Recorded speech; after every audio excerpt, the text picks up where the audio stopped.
Jason, I want to take a step back and talk a little bit deeper about democracy itself, and then we'll get to some of these threats and the sort of the fascism question of your book. But I want to take a step back and go to that, maybe that first question in the poll about, is it essential to live in a democracy? But I get a question often, particularly from students and younger people, like, why democracy? As an ethical proposition or principle, why? I mean, don't we just want government that works, right? So how do you respond to that question? Why democracy and why that matters? Well, democracy, I guess it's the question, why freedom? How do you live in a civil society and be free? If you don't want to be free, as Plato thought freedom sounds good, but most people don't want freedom. So democracy is about freedom and it's about equality. Those are its two great ideals.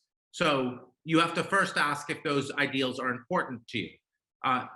If freedom, political freedom, is the capacity to play a role in the laws, in determining the laws that govern you.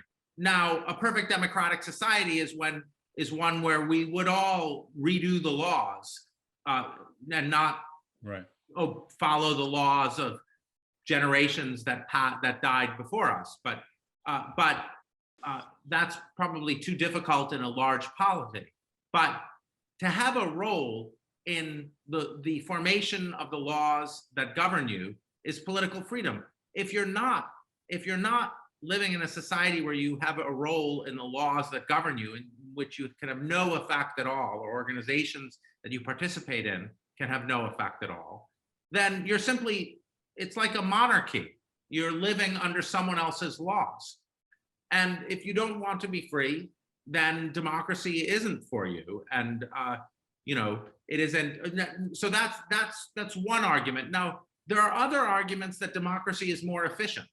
That democracy actually, those are epistemological arguments. They date all the way back to Aristotle. But my favorite argument, epistemological argument for democracy, is given by W.E.B. Du Bois in his famous paper Of the Ruling of Men. And he points out, so if you don't want to live in a democracy, you might think, well, all I want is a government that cares about me. And Du Bois says, look, nobody denies that husbands love their wives, mothers and daughters, brothers love their sisters.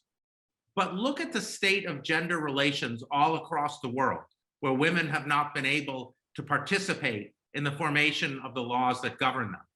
These laws have been devised by people who think of themselves as loving women, by men who think of themselves as loving women and caring for them. How has that worked out for women? Right. And so even if you don't care about freedom, even if you only care about being well treated, think about the situation of people who allow themselves to be governed by those who think they're governing in their best interest. When does that work out?